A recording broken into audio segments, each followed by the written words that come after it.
Hi, thank you so much for joining us today at Swindon City of Sanctuary. Apologies we can't be with you in person, but if you would like to get in contact with us after this video presentation, then please do. My email address is currently on the screen. So my name is Nicola Wood and I am the Executive Officer for the charity, and we aim to build a culture of welcome, inclusion and support for everyone in Swindon, with a focus on those seeking sanctuary. And by those seeking sanctuary, we mean people who are seeking asylum, who have a claim in with the Home Office, and also those who have been granted their right to remain within the UK, in legal terms are also referred to as refugees. So I'm going to play you a short clip. It was going to be a video, but unfortunately it's just the audio.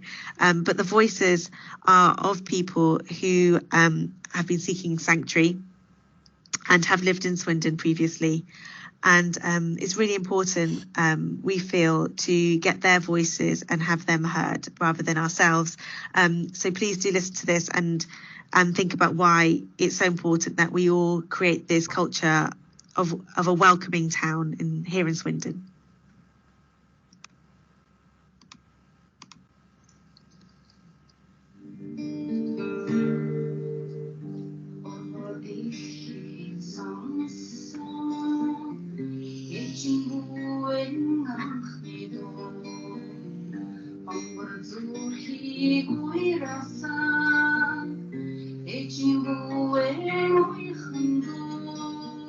When I arrived here, I absolutely didn't know any people on very bad places in the world now. I have 2 kids. I'm here because I want they to be safe and protected. I experienced many difficulties. I had to leave my country just because of security, just because of not freedom of speech. It is quite an adjustment when you think about it. For somebody, just imagine yourself being thrown into the middle of the Sahara Desert in Saudi Arabia and you don't speak the language and the people don't speak English. Just imagine how it would feel for you in that situation. And I think this is the hardest thing for people who come from different backgrounds to acclimate and to get used to the culture and the lifestyle and speed of life of this country, but we still have a lot of discrimination in the world. And discrimination actually stems from not knowing the other culture. When you don't know something, you're afraid of it or you hate it. When people walk a mile in their shoes and learn about the other cultures, this fear actually dissipates and diminishes, and that's where City of Sanctuary comes in.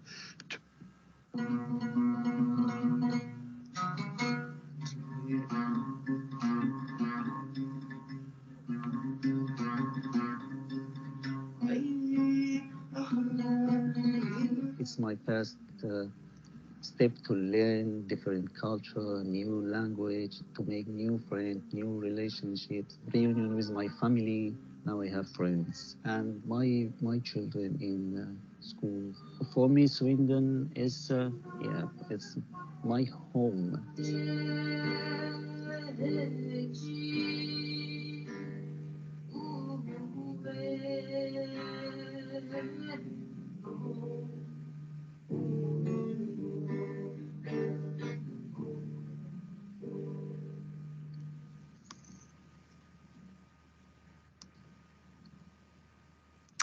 So thank you so much for listening to that, and I hope it really gives you an idea of why our work is so vital, and also making people feel welcome and included in our town is vital too. So just like I said, this is going to be really quick, a little bit about our work, where we're heading, and also, like I said, if you want to find out more, please do get in touch with us and Google us, find our website. There's lots on there too. So we are part of a national network called City of Sanctuary. So we're a charity in our own right, and there are over 100 other City of Sanctuary towns, cities and villages across the UK and Ireland, and we're all trying to do the same thing. We're all trying to make our homes, our communities, a place that's proud to welcome those seeking sanctuary, to keep a place of safety, and to help them integrate into their local communities. So how do we promote a culture of welcome and inclusion? So we do this in a practical way through projects, through our campaigning, through raising awareness, and also through events. So our current projects and future directions, you'll see on here, these actually are the projects we are going to continue with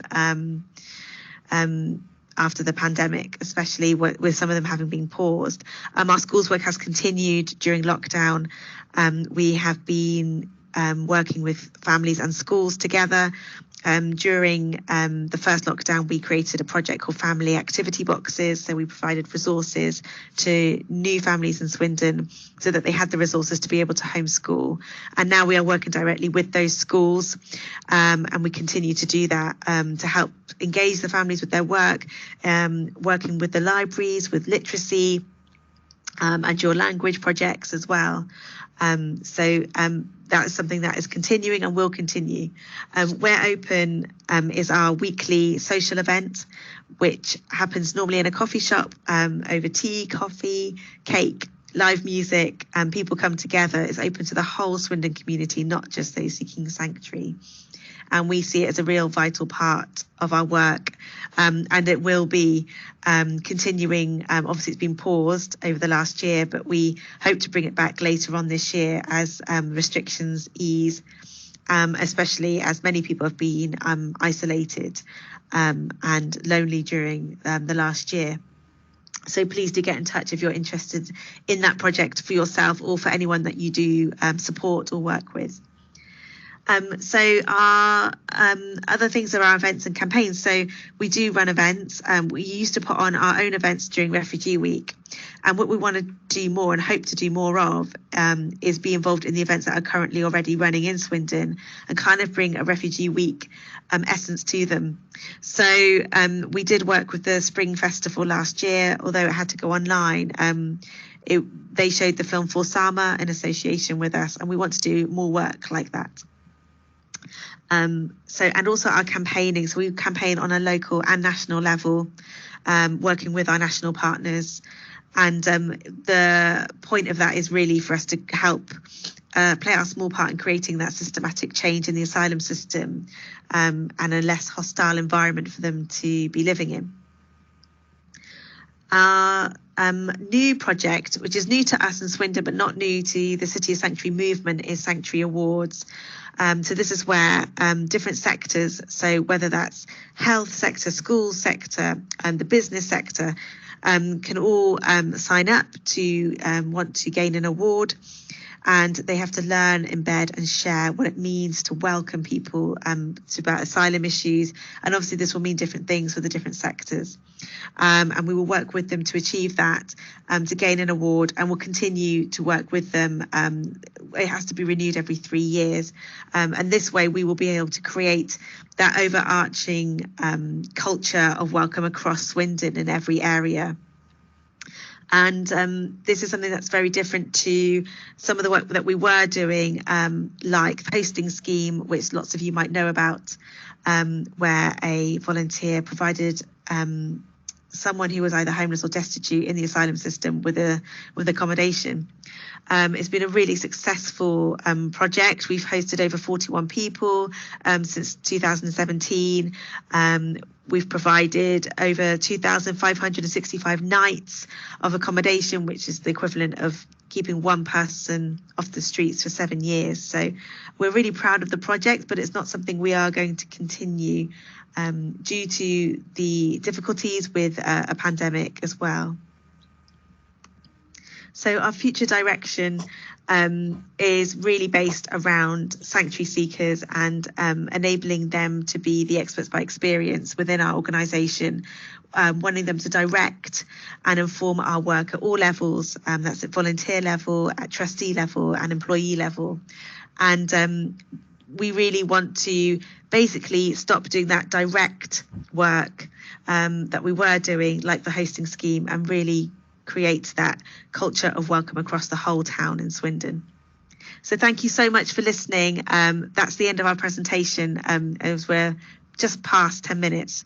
But thank you so much for tuning in, and also please do get in touch with us if you'd like to know more. Thank you so much.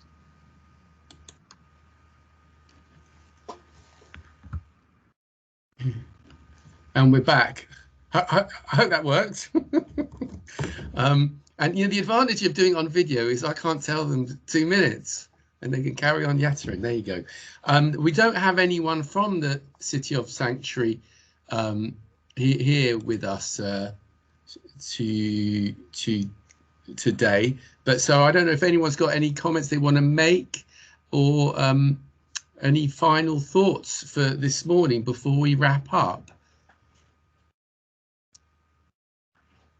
I can see a hand, actually. There is a hand. Hang on a sec. Let me. It's Teresa here. Teresa, go ahead. I just wondered if anybody knew that their project, the We're Open, the cafe, I know obviously that's, you know, pandemic dependent, but whether that was just a turn up.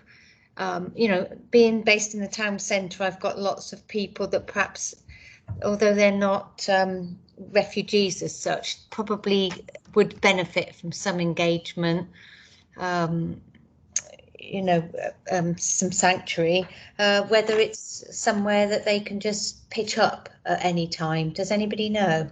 I'm actually quite, you know, I was one of the volunteers at that project, so the answer is yes. It's an open doors, and everyone is welcome, and so yeah, please let's touch base, and we're hoping to reopen in the next few weeks, and so we're just talking about looking at different venue possibilities. So perhaps where are you from? What organisation are you from? Oh, Carfax.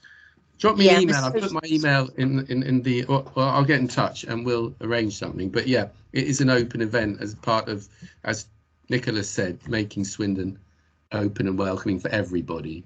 Fantastic. Okay, thank you. Melanie, and then Rosemary.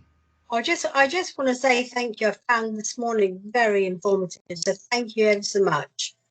Thank you. Rosemary?